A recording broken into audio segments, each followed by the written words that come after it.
Well, what you're looking at a full day. I'm talking 8 hours, maybe 10, of building our Mustang back together like it was.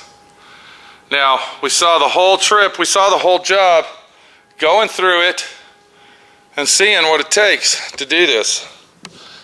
And let me tell you something, it is not fucking easy. This is a major, major collision repair right here. This is a job that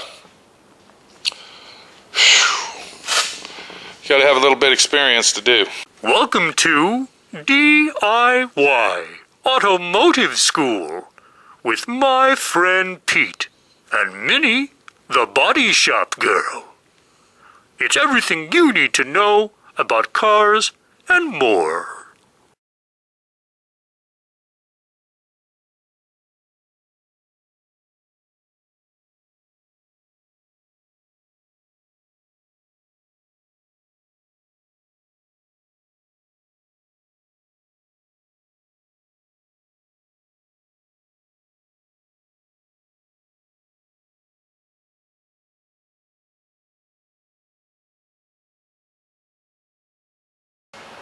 Now, we haven't put the other fender on right here. As you see, we haven't put it on yet because if you look right in this area here, we got that vacuum canister that we got to replace.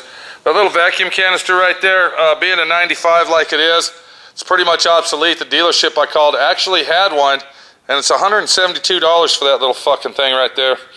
But you need that to make the cruise control work, so we got to wait for that to get here. We also saw a difference in our water bottle. This is a 97 versus the 95. It's a little bit different configuration, and we had to go ahead. If you look right here, you can see that we had to rewire it because it's got a different plug in it. I did come across one plug, which was right here, and I don't know where the hell that went, but we're going to figure it out. I don't even know if it had anything on it at all, but we'll find out down the line. Other than that, you can see what kind of mess we had. We went ahead and replaced the compressor on it. We had to go ahead and buy a brand new radiator. We couldn't use this radiator because this is designed for 3.8 liter V6, I believe. And the radiator's totally different. So we couldn't use this radiator, and we had to buy that radiator. What else did we have to do? We ran into some other problems here. The air cleaner, all right, it was crushed and busted. Luckily, the junkyard one fit, all right. We had to use this bumper rebar right here. Am I going to paint that bumper rebar? If I can find some red paint that looks like the red paint that we used, yes. If not, it'll stay silver because you don't even see that bumper when it's painted. All you see is what's in here when the hood's open. We ran into a situation where the radiator itself mounted a little different, and I had to modify the mounts on the bottom. I had to modify those. I had to actually make the holes bigger where the radiator sits down inside there because this is a different situation, but it still worked. So as you look at this job and as you see all the stuff that we have done to this job, this is not a job that you might want to take on at home by yourself. This is not a job that, you know, the weak at heart might want to start doing collision repair on. But, you know, my friend Pete makes a lot of videos, and this video right here, this video set is for your knowledge. Okay, this is knowledge to say that if you wreck your car, or if I wreck my car, the body shop can't fuck me around because I know what's supposed to be done. I know how it goes back together, and don't stick it in my fucking ass because it ain't gonna happen. You know why? Because my friend Pete told me otherwise. I saw the fucking video.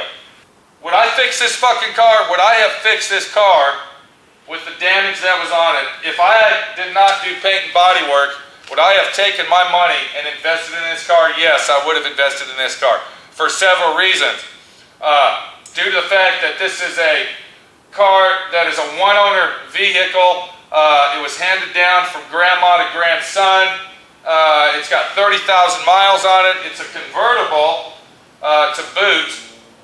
It's a GT model. It's got all the high-performance Mustang engine parts on it that we investigated and we found. So yes, I believe that this car was worth the money that the owner had spent on it. Would I give it to the kid? Would I give it back to the kid? No, I probably wouldn't.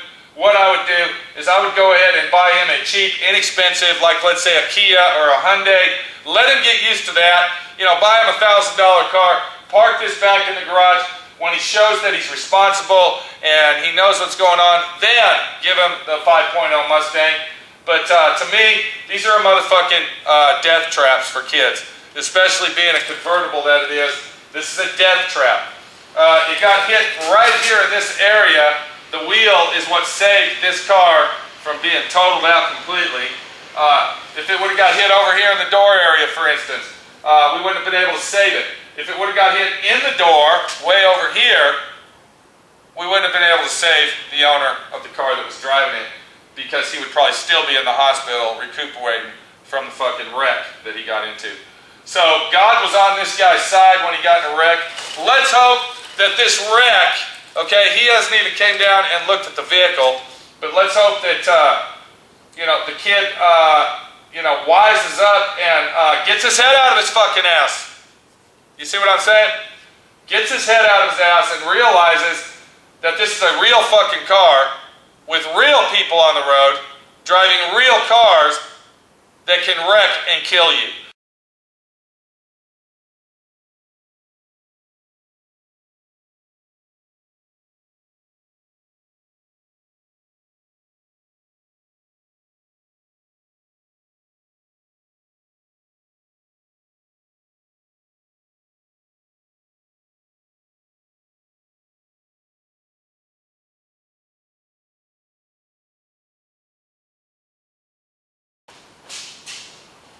Oh, son of a bitch.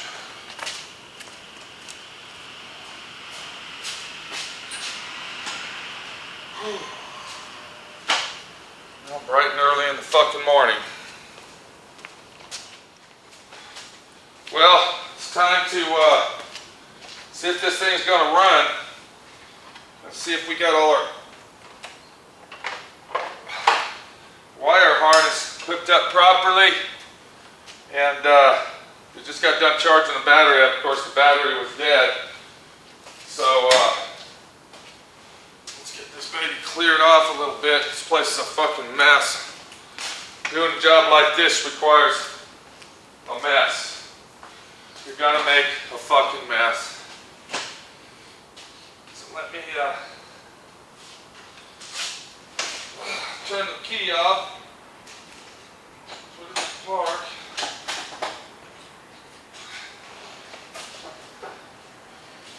Hopefully this bitch will start up.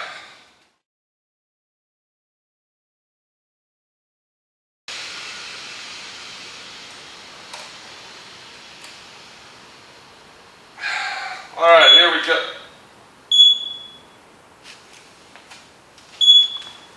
Protected by Viper. Stand back. I'm gonna unhook that motherfucker is what I'm gonna do. Okay, here we go. We're gonna try to start it up and see what happens. So let me see if this fucking fuse. Protected by Viper. Stand back. Damn it, that bitch is loud.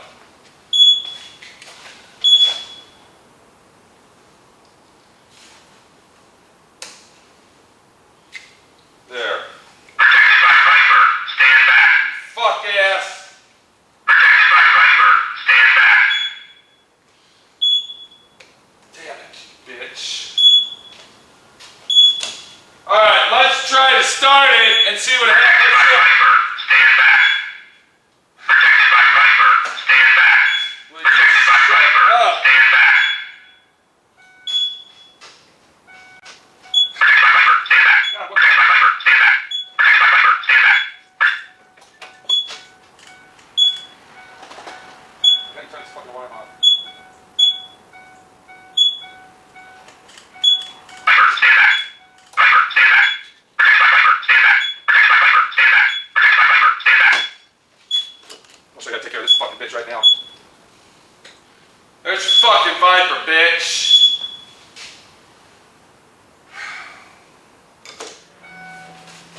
Alright, let's try it now. Fuck ass.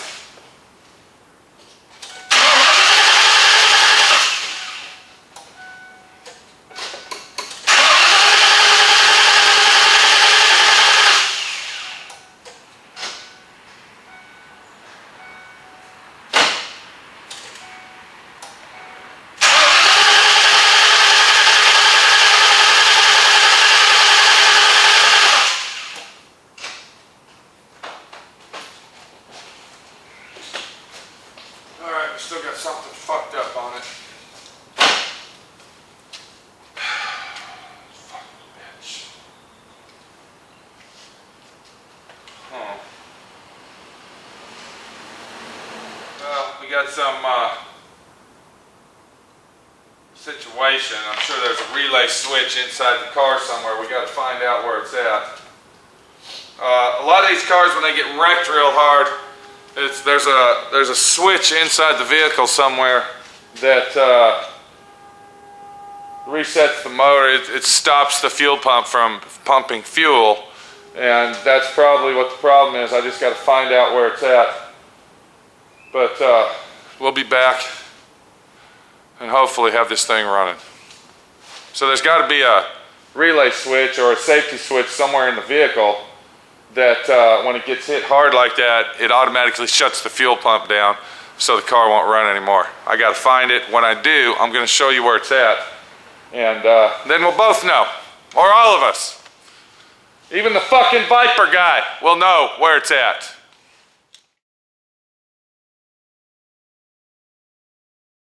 So like I said, on a vehicle like this, it's going to have a fuel shutoff relay switch.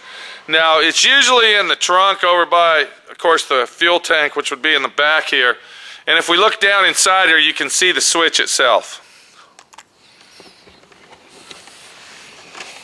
You can see that there's a switch right there. Let's go ahead and reset it. Okay, now that you see I pushed it in, let's reset it. And then we'll go ahead and start the car again.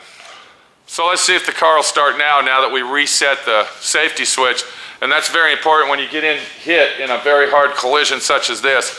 There's always going to be a safety switch somewhere on the vehicle, and it's usually back by the gas tank in the trunk area somewhere, or it's up under the dash where your airbag computer is located. Let's go ahead and see if it starts now. Of course, Mr. Viper cocksucker here, he ain't going to talk to us anymore because I disconnected his fucking juice. Cross our fingers. Here we go.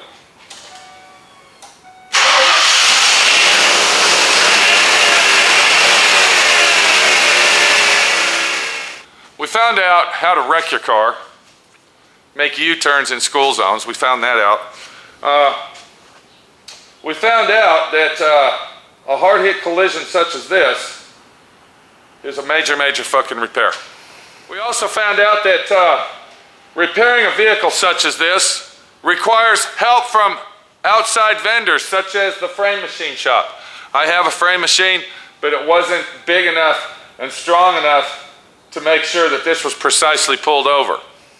So we found that out. We found out that just because you go buy junkyard parts doesn't mean they're exactly the same. We found that out. We found out that this is a 95 versus 97. There was a few differences in the core support versus this core support and this mounting bracket versus that mounting bracket. We found that out, but it worked. We found out that there's safety switches on the vehicle when you get in a collision job. Why the airbags didn't go off on this car, I don't know. Probably because it wasn't a head-on front-end collision, which is thankful and lucky for this guy because they probably wouldn't have restored the car then. It would have cost way too much due to the fact that airbags are very expensive. So we found a lot of stuff out about this vehicle. We found out that the 97 rack isn't going to fit on a 95 car. We found that out. We found out that the radiator from a 3.8 six-cylinder doesn't work with the 5.0 V8 cylinder. You know, it's a learning experience from start to finish on these cars, but you jump in it, you get her done, and you do the job until it runs. I'm going to pull this car out. I'm going to clean my shop. My shop is filthy fucking dirty. You can see all the grease and the oil and the scum all over my floor from doing this filthy, slimy job with all these fluids leaking. Look at this. Okay. Parts galore everywhere. We see that the frame rail is still there. Yeah, we did a lot of work to this car, a lot of work. But now it's time to clean this mess up and start over, because we basically have got 99% of it, 95% of it done. I think it came out really, really nice. I think that the owner's going to be really happy. And I know I'm going to be happy. So there you go. You know, cleaning up is part of getting it done. Cleaning up is a mess that's got to be cleaned up, because if you can't clean it up, then you won't be clean. This is Pete, my friend Pete. I got to do some cleaning. A lot of cleaning. Take it easy. We'll be back on the 95 Mustang GT. We got some other problems we need to talk about, but we'll talk about those problems later. We'll see you later.